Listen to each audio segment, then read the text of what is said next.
and welcome. Thank you for joining us on the last edition of Journalist Hangout this week. I am Bukola Samuel Wemimo. So today on the program, NNPC says subsidy payment has risen to 9.68 billion naira daily, with a litre of petrol now 256 naira without subsidy. Bode George tells President Buhari to restructure to save Nigeria from disintegration. And later on the show, JAM releases 2021 UTME results, says NIN, that's the National Identification Number, uncovered 500,000 fake candidates. I will be hanging out with Olayinka Oyebile and Adekunle Yusuf.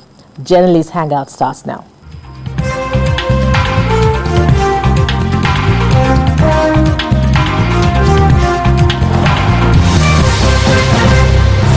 Welcome once again. Like a Frankenstein monster, the oil subsidy regime is threatening to swallow the national purse. The Nigeria National Petroleum Corporation, NNPC, has let it be known that the federal government is spending about 9.68 billion naira on petroleum subsidy. The group managing director of the NNPC, Milikiari, said this is occasioned by the fact that the open price of petrol has risen to 256 naira against the pump price of 162 naira, leaving a gap of 94 naira that government must bear. Now, multiply that by a whopping average daily consumption of 103 million litres per day, and we have between 140 to 150 billion naira monthly on fuel subsidy. How do we conquer this monster called subsidy? As we kickstart the discussion, I'll introduce my guests, as is the tradition on Journalist Hangout. I'll start from my right. Olayinka Oyebile, you're welcome to the program. Thank you very much. And Adekunle Yusuf, you're welcome to the program. I'm glad to be here. So I'll start from my right. When government begins to speak like this, of course, it's the NNPC boss speaking. Is it a signal of what is to come? Is it an announcement that Nigerians should prepare for what's impending in the form of removal of subsidy or an increase in the pump price of petrol? Well, the word removal of subsidy, or whether subsidy exists, is a thing that we have been battling with for decades. I remember in 1993, in the run-up to that year's election, the late MKO Abiola with Bashir Tofa, who was his sparring partner on the SDP-PDP platform ticket, MKO asked, has anybody ever told us how much a liter of petrol is refined? I'm not sure that question has been answered up till today. And we're in a country where we throw about figures anyhow. 9.68 billion naira daily. As I always say, I'm not very good in mathematics. But billion. That means we consume how many liters per day? 103 million liters per day. Are we sure that is what we consume? Because even what we export, it is not the exact thing that we export that is revealed. When you see a tanker and it is written that it is bearing 30,000 liters, if you check very well, it is either 20 or less. So there's always that room to make some people to benefit from it. And then we have been talking of subsidy. Has anybody sat down, the brilliant economists in the presidency, the brilliant economists in the university, the brilliant economists in the petroleum sector, and all facets of life? Nigeria has all of these people. Have we ever sat down to let them analyze for us what exactly is it, where are we moving wrong? Because every day they throw figures at us and I look at it, I say, Well, maybe majority of Nigerians are like me. When you hear billion, then you are thrown off balance. But I believe that everything here is inflated. How do we solve this problem of subsidy thing? 6 years down the line, one of the promises this government made was that the Jonathan government was corrupt, was this, was that. We will fix the petroleum sector. Has it been fixed? How many billions have we budgeted for NNPC? What has happened to NNPC? You are talking of reducing government spending and all that. Every day, NNPC keeps recruiting people. You have not done away with deadwood in NNPC. You are getting more people in. Even if you don't get more people in, look at it. What are the petroleum engineers employed in NNPC? What are they doing? What are the engineers who are supposed to fix the refinery? What are they doing? Where are they getting paid every day? They have a director of engineering. They have a director of this. They have assistant director of that. They have. So, if the government is really serious about this, the first thing to do is to take a holistic look at the NNPC and ask, why are these people here? For instance, now they are talking about purchasing 20% out of Dangote's refinery. The question I ask is, the one that you are managing yourself, how did you manage it? Then you want now... It has become comatose. You now want to take 20% from the private investment and then go there and do the same thing you have done to your own, although we might say 20% is small when the Dangote or whatever the others have the 80%, but government is a powerful force. That 20% can ruin that company or make it not to perform up to optimum. And it's even a shame that a country with 200 million people, we are now hanging our fate on one single individual. So if Nigeria cannot manage 4 refineries we have, 6 years down the line, none of them has been fixed. At least, if you want to do it, phase 1, if it is Kaduna owned, if it is Port Harcourt, if it is Warri, the contract for the repair or the turnaround for Port Harcourt refinery has been awarded, for the sum of $1.5 billion. We are always talking billion dollars. You know how much that is in naira? And what has happened? What is the stage at which they are now? The NNPC MD is only preparing us for what is that. You know, when they release statement, they will tell you that, okay, for the month of July, there will be no fuel increase. Now you've answered my question. But I'd also like to draw your attention to your submission that the figures being thrown at us in your words are inflated. You know, that leaves a question mark on the work of the journalists. So that means the journalists should go out. There's a huge responsibility on our shoulders to ascertain those figures or to debunk those figures. We need to know. But your question is valid because some years down the line, about 5 or 6 years ago, we were told that the consumption per day of petroleum in Nigeria was between 40 to 50 million liters per day. Now, what we're told now is 103 million liters.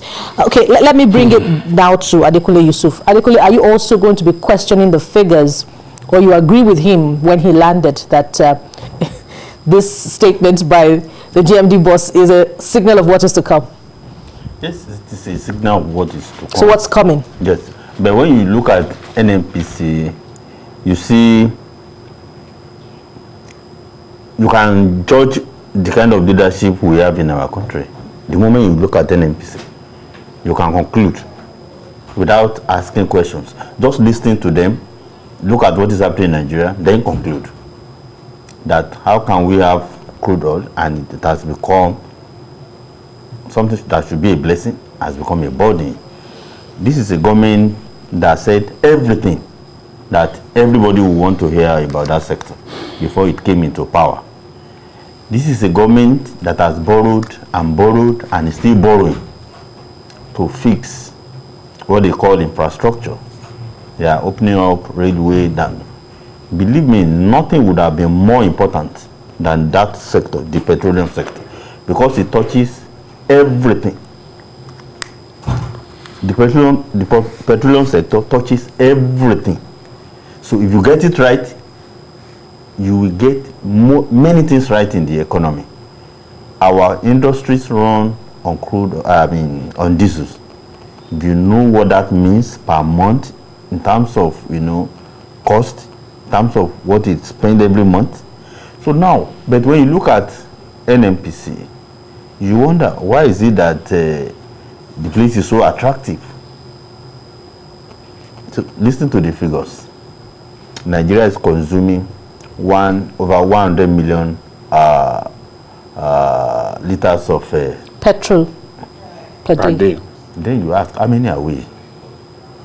So, what's the percentage of Nigerians? Maybe who own cars, or those who run generators, who have industries, Then you ask.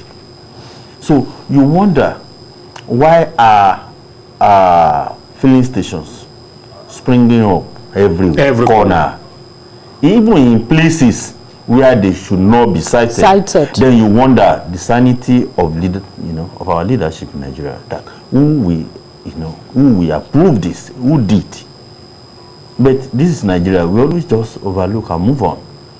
Rate at which petrol filling stations mushroom in Nigeria is alarming. Then you ask, it is an economy where things are done. So Nigerians are consuming more. They use more petrol. Believe me. So with the way they are running it, they tell one thing today, when it backfires, they turn around. You said journalists should ask questions, journalists should do this. About some weeks ago, when it was reported that NNPC would not be able to pay money into a leaked memo that into federation account, you saw that the governors immediately, because that's what they depend on, you saw what happened. The governors became furious. So whatever it will take now, they turn around. There was no memo. They asked the Auditor General, is it our Accountant General, to grant interview. I didn't receive any memo. The truth, it's a sick giant, the NNPC. It is the cash cow of the ruling of every government, but we want somebody to come. We are not the only country. It's a thing that can be privatized. If it is privatized, sanity will, operate. If privatization is the word unbundling that we have heard over the years. We have examples. The corporation has refused to be privatized and unbundled. We look at Brazil, look at Russia, look at other places. They have this. It will be run by private hands, and when you put government into businesses, now you understand what is happening. So better service delivery. What is this one working? No. Will any private businessman have a company that is running at a huge loss every day, every week, every month, every year, and you continue to? If you don't kill that business will kill you. You understand me? But in Nigeria, it is still okay as long as those that are there are members, probably members of the ruling party, or the appointees, of the ruling party. They will continue to manage it and manage it and manage it at the expense of the country. Yeah. So, to be or not to be, removal of subsidy from petroleum. But let's take Elijah from Ikorodu. Elijah has been waiting on the line. Good evening, Elijah. You're on now. Good evening. Yeah. Go ahead with your contribution. Good evening, Adekunle Yusuf and Dr. Lekon Shote. Good evening, sir. Mr. Oyegbile. In respect of these increments that have been proposed for a while now, it is evident that the government, in one way or the other, are benefiting. The political elites are benefiting from these petroleum issues that we're having in the country. If they cannot fix a single what is it called? This refinery in the country, and at this age, we are still taking our crude oil to foreign countries to refine and bring back with subsidy. It is glaringly obvious that the governments are not for the people. And let me tell you, whatever laws they want to pass or enact, there is probably going to be a limit to human endurance, as you people have been putting it. And a massive shutdown of the government is highly imminent. Because if you are not doing the needful for the citizens and they could no longer cope, if a man is anything. All right, point taking there, Mr. Elijah from Ikorodu. So, the implications of the removal of subsidy. Now, the implications of the removal of subsidy 5 years ago are not the same of the removal of subsidy now. Yinka, I want you to begin to take us through what will be the current realities now if subsidy were removed. Well, I will come back to what the late MKO said. What is subsidy? Nobody has been able to deal it, to tell us what exactly they mean by that. However, the other day, there were reports that a bag of beans is now 68,000 naira from 20,000 or 20-something thousand. The so-called subsidy has not been removed. Rice, transportation, everything. So immediately you talk about removal of the so-called subsidy, there will be chaos. Because the price of everything depends on petrol. We are not like other countries. In fact, in other countries, in other climes, when price of petrol goes up, nobody even bothers or knows, because the number of people who depend on petrol are not as many as we have in Nigeria. If price of petrol goes up today, I have a car, I fill my tank, I have a generator, I do that. And then we are talking of privatization. What exactly is this privatization? The electricity sector has been privatized for how many years now? When you have a problem with your transformer, the community will contribute money to fix the transformer. And you ask them why. They tell you that, okay, write a letter. When we have the spare parts or when it is available, we'll come to you. The question I ask people is, has any of the communication companies ever come to tell their subscribers that our mast has fallen, can you contribute money so that we can fix the mast for you to make your call? No! The truth of the matter is that we are all just deceiving ourselves. Those in government, those not outside government, and in fact, what everybody is looking at now is, where can I cut corners to make life easy for me? In truth, as a friend used to joke, he says in Yoruba,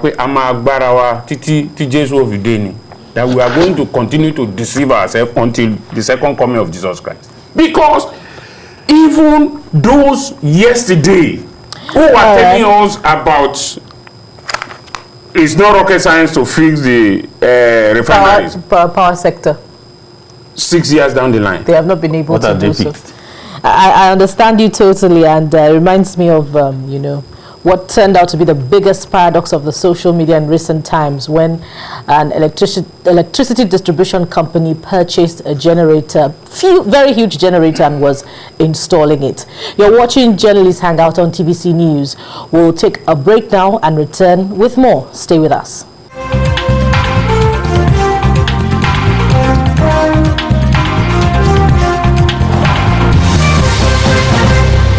This is Journalists Hangout on TVC News.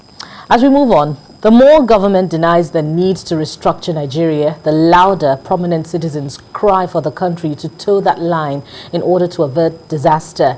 In an open letter to President Buhari, former Deputy National Chairman of the People's Democratic Party (PDP), Bode George, says restructuring is the only way to save the country.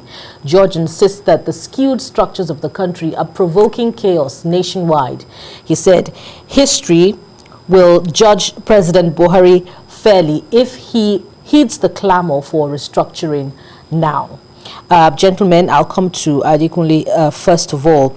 Some of the things that Chief Bode George said amount to, I put down some points. Policing from the center is no longer realistic.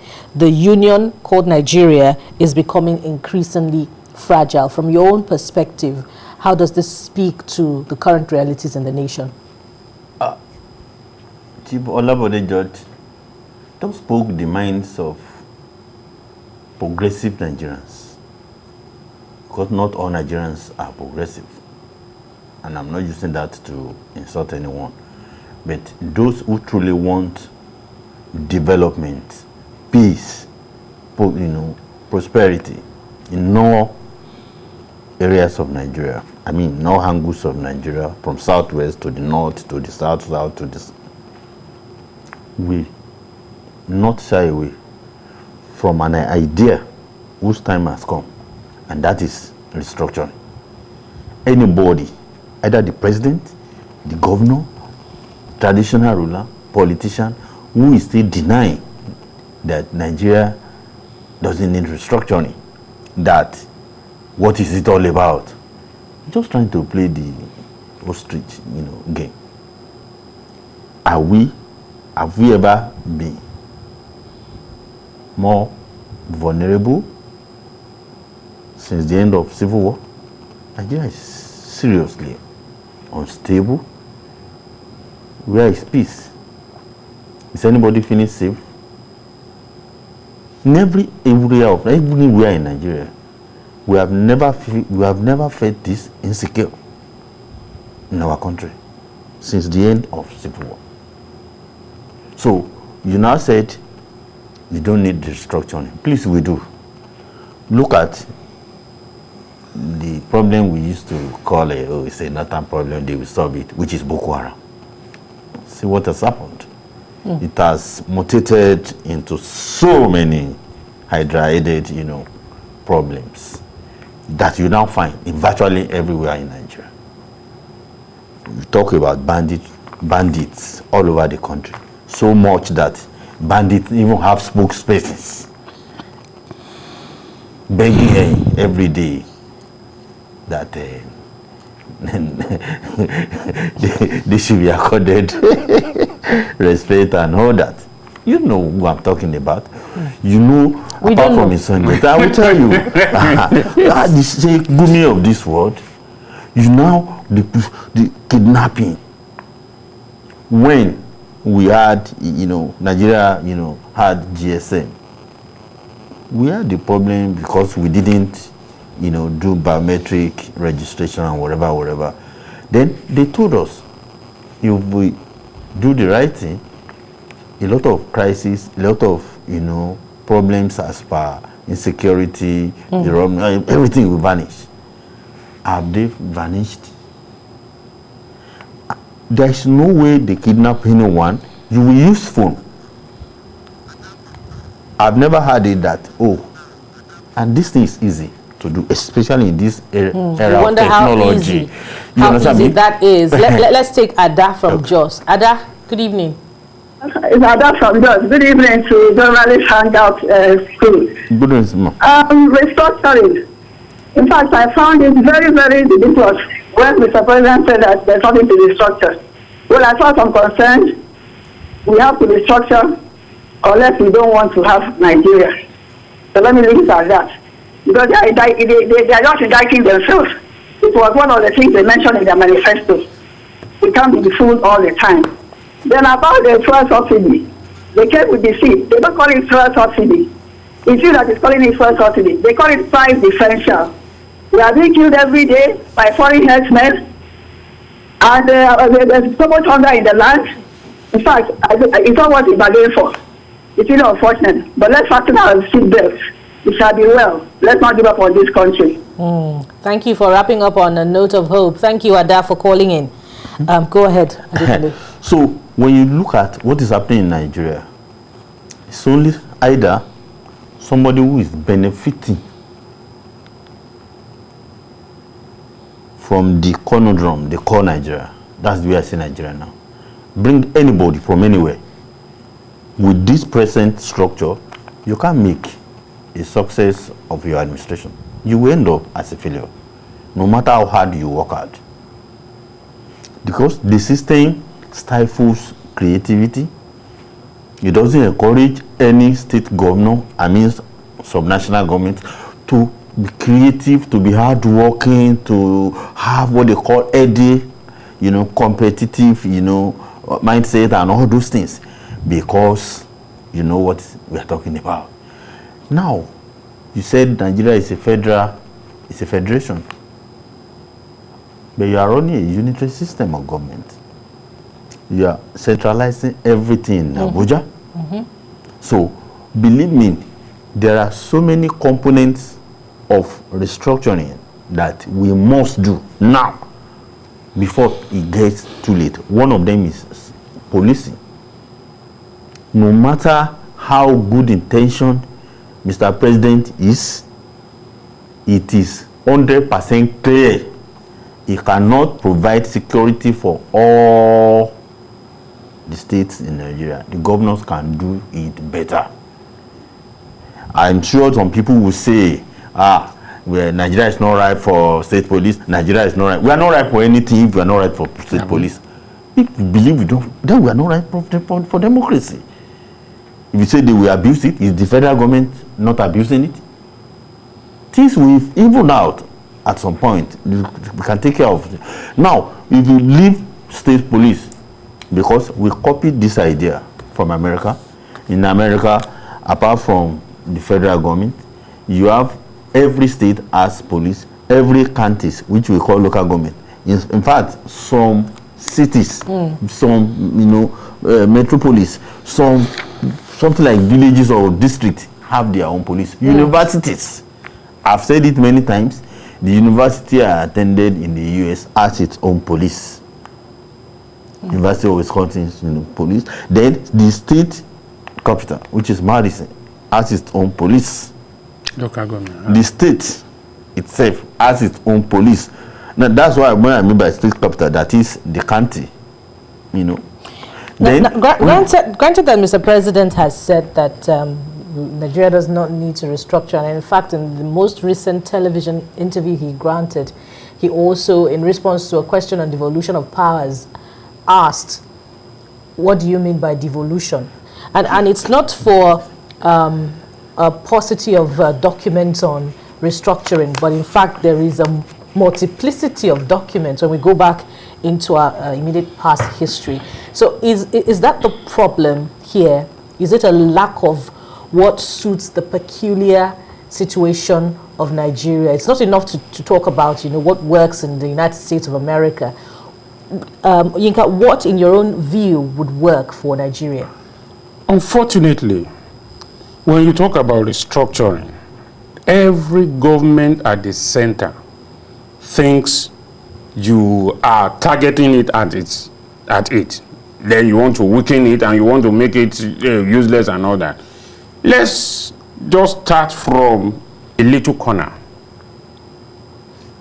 When Asiwaju Bola Ahmed Tinubu became governor of Lagos State, God bless him, he created LASMA.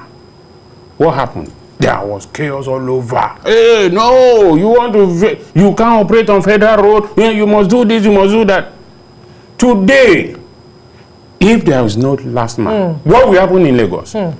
Every state capital you go to now, they are having their own version of LASMA. Ogun has Trace, Kano has, I've forgotten their own. Kaduna has. So what is it? Bola Tinubu has experimented with LASMA. And whatever excesses they have, it is the Nigerian excesses. Sanwo-Olu cannot be at every traffic junction, or the LASMA, the head of LASMA cannot be at every junction. So if some LASMA officials abuse their power, are we now going to say that because of that we will close down LASMA? No. Look, the truth of the matter is that there is a saying: the taste of the taste of the pudding is in the eating. Is in the eating. If you don't try something, you will never fail or pass. If you just sit down there, no, they are going to abuse it. Let us give it a try. Now, when we talk about restructure, some people think restructuring means that they will take everything away from the Niger Delta, or they will take everything away from the north or from the southwest. No. If it is the word restructure they are afraid of, we talk of true federalism. As my colleague said, what we are operating in actual fact is an abuse of the word federalism. What we are operating, why did we have that? Because when the military came, it was a military command. The general is the head of state, a colonel is the governor. Single command. So, if the general says, go this way, it's yes sir, they will go. We can't have that. President Buhari cannot sit down in Lagos, in Abuja, and tell Governor Sanwo-Olu or Ganduje how to run their states. But under the military command, it suits them. The unitary system suits them because they have one. But in this case, in fact, most times how many times have we heard that the president summoned governors to come to Abuja? But under the military, it was the fashion. They will call off the 36 of them come to Abuja. But now, if they want to hold a meeting, they will send a memo that, okay, we have a meeting on so if the governor cannot go, he can send his deputy. But now, when we talk of restructure, everybody thinks, when they restructure, maybe I will not be able to have this, I will not be able. It's not that. Look at, the governor of Rivers State said something the other day. He said, now you allow Zamfara to issue mining licenses. So they pay some tax to the states. The states remit some to federal government and all that. But you are not allowing them to do the same. What is the oil? All our mines, all our minerals from the soil. So if we allow a state to do that, why don't you want for the goods? Exactly. So the problem is that people always argue from their own selfish point of view. If you look at 90%. So let me now ask this. What items should be left, particularly now that constitutional amendment is ongoing? What items should be left in the exclusive list? What items should be moved to the concurrent? The issue of education should be left out of the federal level. The issue of security, national security, is for the federal. But state and territorial is for the federal. States should mind their own security. And then primary education and all those things. I mean, there are so many things that the federal government is dabbling to that it doesn't need. Its resources should be made to look at what external threats. That is what the federal government is supposed to take like. It is not the business of the federal government to have SUBEB. This universal basic what. I've been traveling to the US. I've never heard that they have anything like that. The system runs in such a way that if you put a child in school, your address is Ikeja. You cannot put your child in a school that is in VI.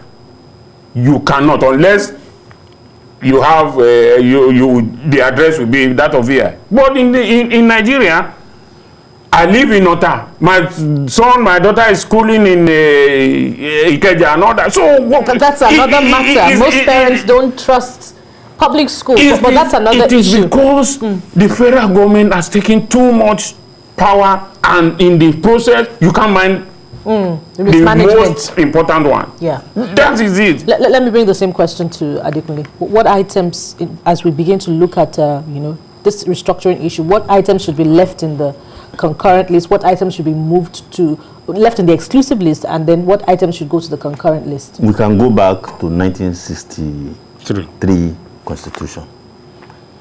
1960, 1963 Constitution. There are items you can pick from there. A lot of things there may no longer be fashionable, but there are items, because those two constitutions are the two most negotiated constitutions Nigeria had. Other ones, they are just wuru-wuru to the answer. The military came, destroyed everything, distorted everything, and created, But now, one of them is resources. In those days, each region... Resource control, you mean? Yes, each region controlled whatever it had. It will exploit it, then take 50% and remit 50% to the federal government. That does not mean the federal government will spend the 50%. Yeah. It is to the distributable basket. They will now share again all over, and the person that contributed it will also get part of it. Yeah. You get what I'm trying to say? So it will force you to look inward. The next state, if I'm Lagos State, for example, and I'm doing that, it will force you, maybe you are Ogun, to look inward. What do I have that I can harness to my own advantage and give 50% to the federal government? Those were the days Nigeria had meaningful development because healthy competition was there. Now, you said you take oil from Niger Delta and other little places, and at the end of the day, you give them 13%. Look at Nigeria. The bulk of these resources, where do they go? Look at VAT. Do you know Nigeria is a alcohol consuming nation? Yeah. Go and check our record. Whether we are Muslim, but we must admit what we do. We are a highly alcoholic, alcoholic nation. But some states we say no, we are doing Sharia. Yeah. No, we are doing Sharia. No. You can't do it here.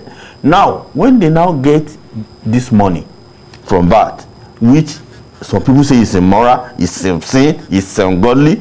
Now, the state that said is doing Sharia will now remember that it has land mass and it has population. So when they want to share, it wants to collect from a moral fund. Hold that thought there. David, good evening.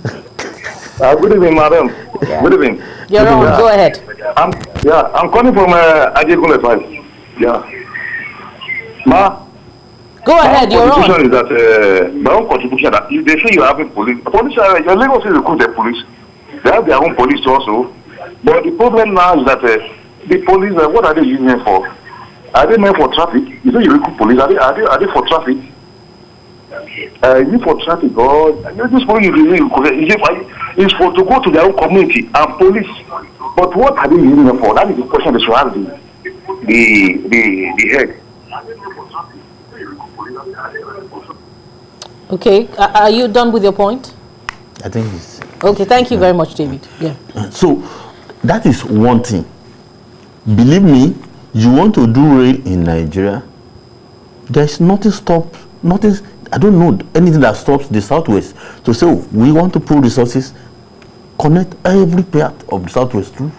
But you must go and collect, and be begging the federal government, do this, do that. They may even sabotage it if they don't want it. We talk of electricity. Well, that's not the business of the federal government. If any state has enough means of generating, you can go ahead. But when you do, they will say you must bring it to the national grid. It's from there that we now distribute. What's the meaning of that? So, because we tie down ourselves, we cannot move as we should. We are a blessed country. If we really think properly, if we are afraid of what will happen, those days when they were doing true federalism, everyone didn't fall. Nigeria was moving. It was true federalism. It was the same Nigerians that were operating there. And believe me, they were making mistakes. That's what, you know, public affairs management is all about. Yeah. What makes the difference is, are you improving?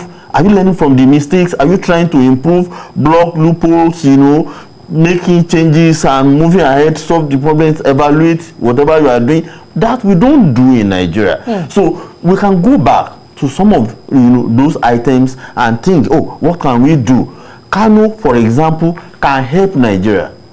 If you know what is happening in Kano, agriculture, what they produce in Kano, if you help that state through what we call true federalism, it will be better for Kano to now to do its own thing than to now say we are going to Abuja and now that NNPC is showing them that there is nothing to share now. Very quickly now, what are the hurdles that could be in the way of, you know, this agenda that we have put forward, or any that the National Assembly, you know, could put forward, particularly with the disposition of the president that, look, Nigeria does not need restructuring?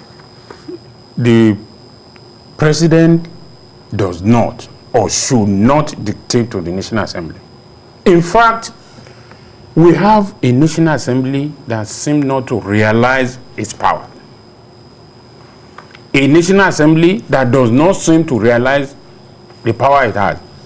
If the National Assembly were to understand its function, all this talk we are talking about is not what we should be talking about. It is left for them to convey a session.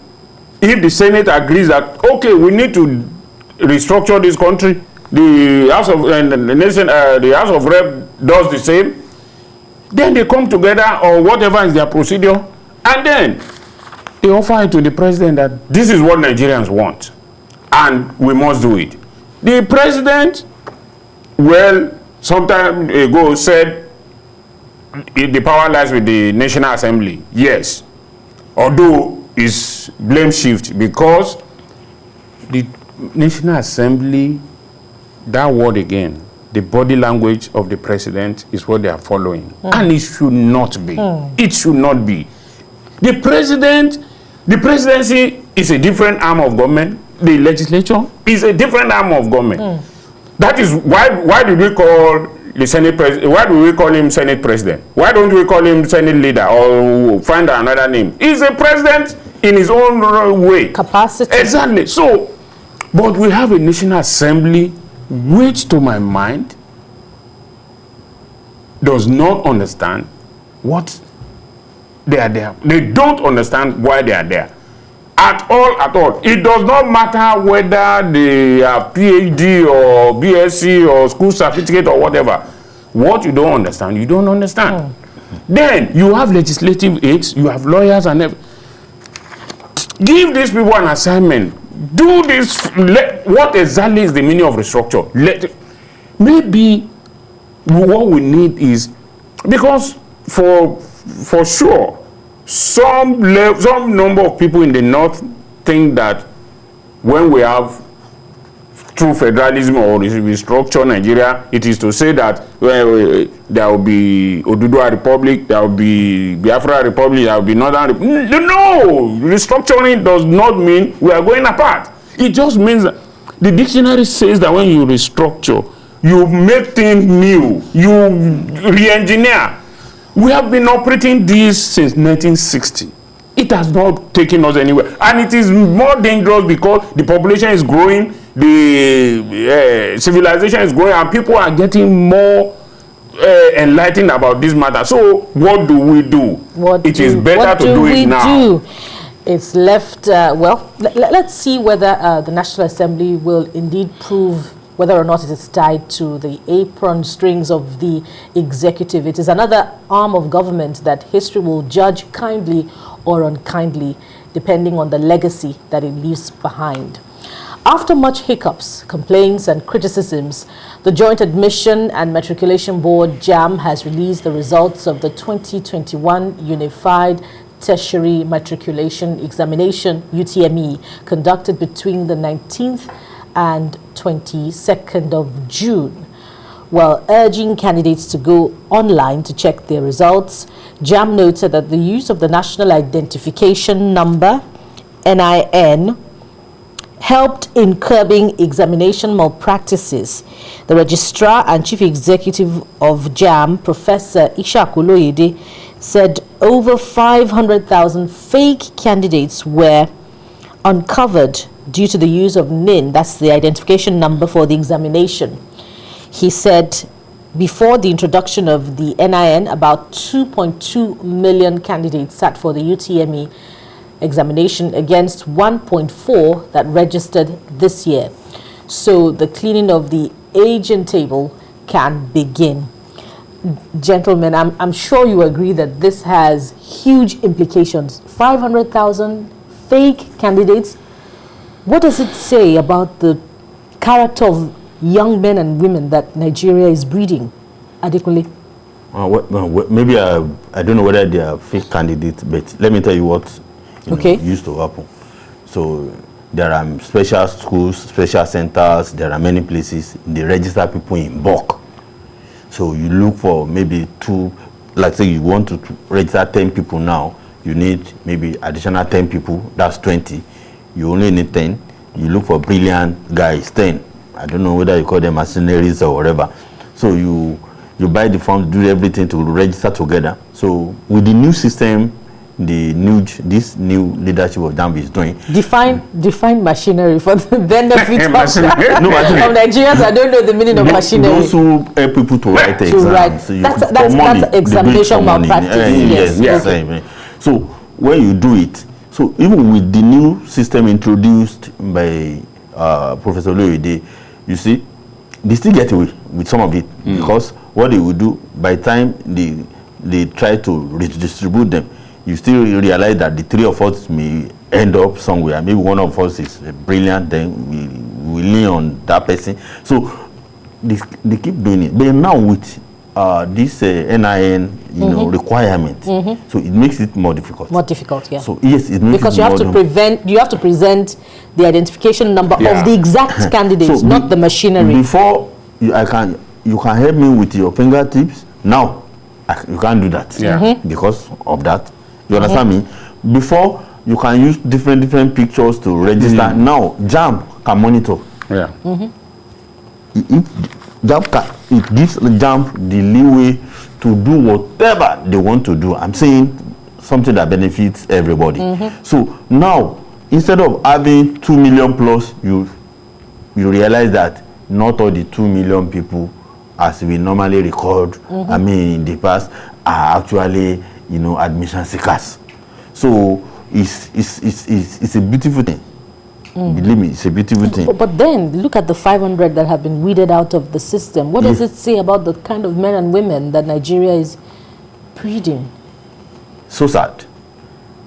It's so sad. If you do same in JAMB, we have to go back to WAEC.